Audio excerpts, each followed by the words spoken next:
इस महाविद्यालय के भूतपूर्व प्राध्यापक श्री एरी स्वामी जी और आपके दिल पसंद प्राध्यापिका रमा देवी जी और ऐसे ही इस महाविद्यालय के प्राचार्य प्रभाकर राजू जी और जो भूतपूर्व प्राचार्य थी निर्मलम्मा जी, सबको और ऐसे ही मेरे प्यारे छात्रों, आप सबको मैं प्रणाम करते हुए सबसे पहले हिंदी दिवस की शुभकामनाएं। तो आप सब जानते हैं हर साल 14 सितंबर को इस देश में कोने कोने में हिंदी दिवस मनाते हैं। तो दरअसल पहले आप में से किसी के दिमाग में इस तरह के सवाल जरूर उठा ही होगा, आखिर ये दिवस क्यों मनाते हैं? आजकल ये दिवस वो दिवस बोल के हर दिन व्हाट्सएप में या अखबार में आप जरूर देखते ही होंगे। आज ये दिवस है, परसों वो दिवस है और कल दूसरा दिवस होगा। आखिर दिवस क्यों मनाते हैं और हिंदी दिवस क्यों मनाते हैं, वो भी 14 सितंबर को ही हिंदी दिवस क्यों मनाते हैं? ऐसी खास बात क्या है हिंदी की? क्या हिंदी दिवस मनाने से या हिंदी भाषा सीखने से कुछ फायदा है या नहीं? हिंदी में आगे बढ़ने के लिए किस तरह के अवकाश हमें उपलब्ध है? हिंदी में रोजगार के अवसर कैसे हैं? इन सब बातों की चर्चा करने के लिए या इन सब बातों के ऊपर अपना राय आपके सामने रखने के लिए मैं आज यहाँ पर उपस्थित हूँ।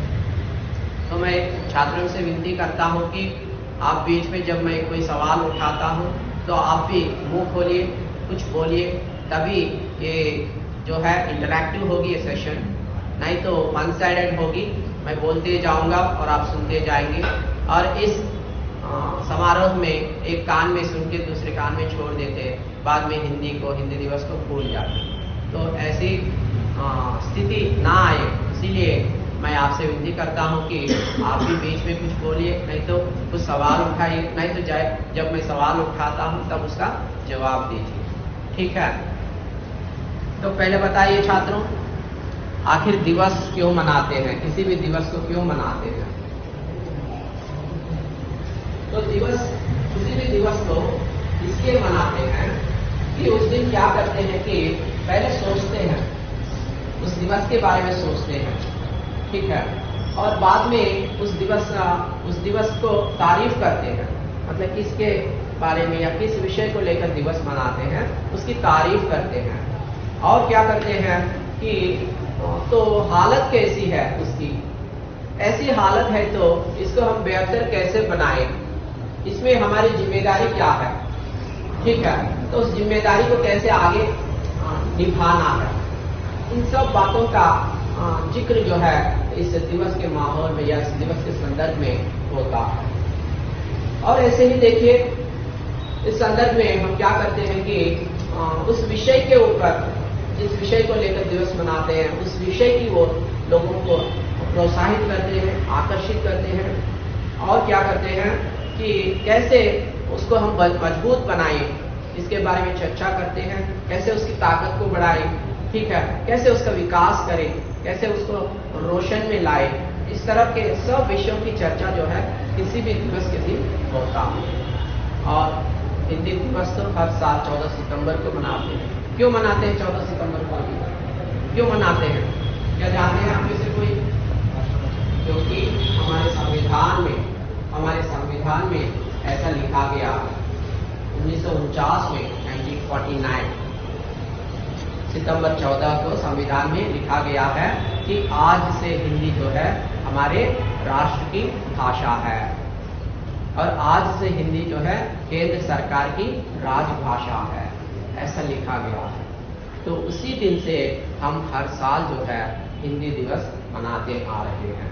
हमारी राष्ट्रभाषा जो है उसके प्रति आदर दिखाने के लिए, आदर प्रकटित करने के लिए हम हर साल हिंदी दिवस मनाते हैं, ठीक है। तो अब आएंगे कि किस उद्देश्य से मनाते हैं हिंदी दिवस, किस उद्देश्य से, इसके पीछे क्या मंतव्य होगा, नहीं तो क्या राय होगा या क्या उद्देश्य होगा। गाने का हिंदी की महानता को समझाते हैं। एक बार सोचिए, एक बार देखिए करके आज हम सब आपको सुनाते हैं। और क्या करते हैं कि हिंदी भाषा के प्रति आप सबके दिल में एक दिलचस्पी, एक प्यार, एक आदर की भावना जो है हम जगाते हैं आज हिंदी दिवस के दिन। और ऐसे ही इस हिंदी भाषा का प्रचार और प्रसार जो है आज जो है इस तरह हर साल हिंदी दिवस मनाते मनाते इस भाषा का प्रचार और प्रसार भी करते हैं। और ऐसे ही जो हिंदी भाषा को पढ़कर हिंदी भाषा का प्रचार और प्रसार कर रहे हैं, हिंदी भाषा पढ़ा रहे हैं, हिंदी सिखा रहे हैं और हिंदी की सेवा कर रहे हैं, ऐसे लोगों को आज क्या करते हैं, उसको सम्मानित करते हैं, उसको सत्कार करते हैं, सम्मान सत्कार करते हैं। तो कभी कभी सरकार जो है ऐसे लोगों को कुछ पुरस्कार भी देती है आज। तो ये है हिंदी दिवस मनाने के पीछे प्रधान उद्देश्य है ये। और अब देखेंगे हिंदी की खासियत क्या है, हिंदी की महानता क्या है, हिंदी भाषा की महानता क्या है। हर भाषा की तरह हिंदी भी एक भाषा है ना। आप में से जरूर इस तरह का सवाल उठेगा आप लोगों के दिमाग में, अरे क्या हिंदी ये भी तेलुगु जैसा एक भाषा की है ना, दूसरे भाषाओं की तरह, दूसरी भारतीय भाषाओं की तरह हिंदी भी एक भाषा है ना, तो इसमें ऐसी क्या खूबी है, क्या खासियत है, क्या महानता है हिंदी भाषा की, ऐसा जरूर सवाल उठेगा। तो इस सवाल का जवाब मैं आपको आज सुनाने आया हूँ।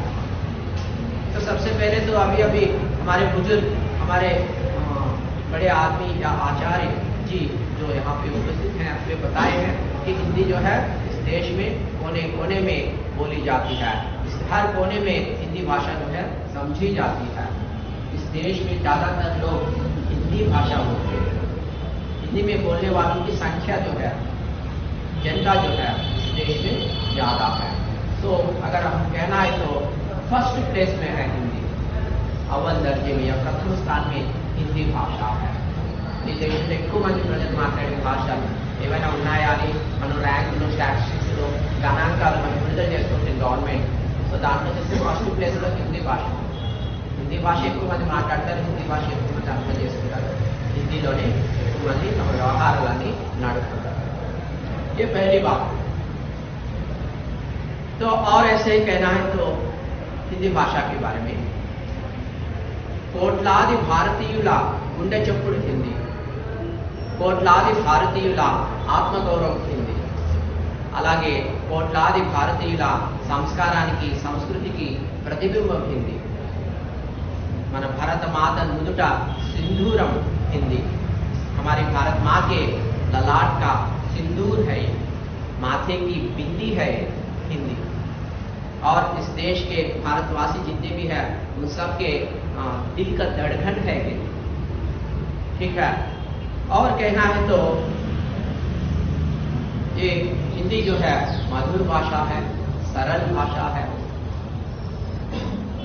संपन्न भाषा है, समृद्ध भाषा है. कई तरह तरह की विशिष्टता जो है हिंदी भाषा को है. आप हर विशिष्टता को देख सकते हैं. क्या हिंदी मधुर भाषा है, क्या सरल भाषा है, क्या समृद्ध भाषा है, क्या संपन्न भाषा है. हर सवाल के लिए जवाब है मेरे पास और आप भी देख सकते हैं, ढूंढ के, पलट के, सर्च करके आप देख सकते हैं. हर सवाल का जवाब जो है आपको मिलेगा. ठीक है. और देखिए इस देश में उत्तर भारत में, खास करके उत्तर भारत में, उत्तर प्रदेश, दिल्ली, हिमाचल प्रदेश, बिहार, उत्तराखंड, छत्तीसगढ़, झारखंड और राजस्थान, हरियाणा, चंडीगढ़, इस तरह के जितने भी राज्य हैं, हर राज्य में हिंदी जो है वहाँ के लोगों की मातृभाषा है, ज़्यादातर लोगों की मातृभाषा है. और वहाँ की प्रांतीय भाषा भी है हिंदी.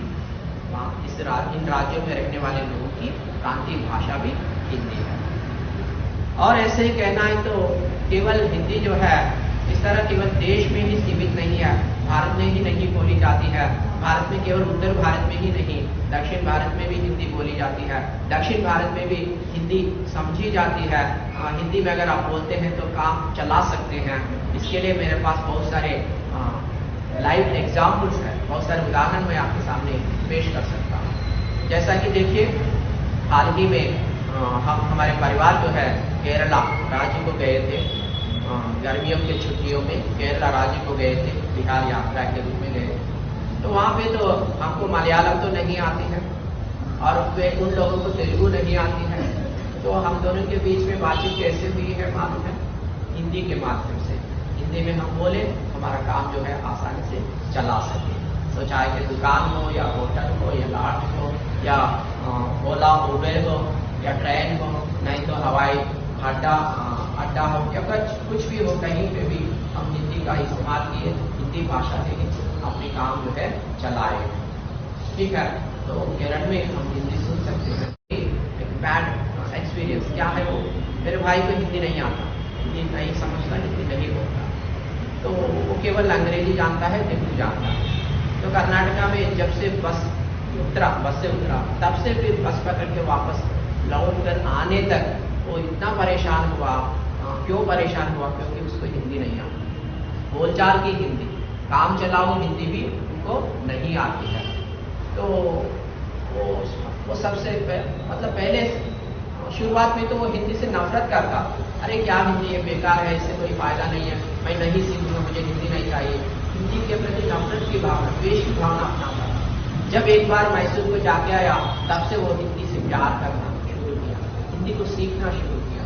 अरे हिंदी नहीं सीखे तो काम नहीं चलेगा इस देश में, केवल उत्तर भारत में ही नहीं, दक्षिण भारत में भी हम हिंदी से काम नहीं चलाएंगे। तो हिंदी जरूर सीखना चाहिए, ये अच्छी भाषा है, खूबसूरत भाषा है, ऐसा बोलना शुरू किया और सीखा और बाद में काम भी चलाया। तो हिंदी से काम चलेगा, केरल हो, कर्नाटक हो, आखिर तमिलनाडु में भी। हम आपके प्राचार्य जी एक बात बताए हैं, वो गलत है। तमिलनाडु में भी आप हिंदी से काम चला सकते हैं। हम हाल ही में चेन्नई को गए थे, वहाँ पे मेरीना बीच को गए थे। हम मेरीना बीच को जाकर फिर वापस लौट के आते समय ऑटो वाले से हम हिंदी में बात किए, वो समझा और बोला, अरे 500 रुपये दो, बस स्टैंड तक छोड़ के आएंगे करके वो बोला। तो हिंदी बोलने वाले, समझने वाले तमिलनाडु में भी है। आप सब जानते हैं दक्षिण भारत हिंदी प्रचार सभा, नाम सुने हैं आप लोग? तो कहाँ है वो? तमिलनाडु में है, चेन्नई में है दक्षिण भारत हिंदी प्रचार सभा।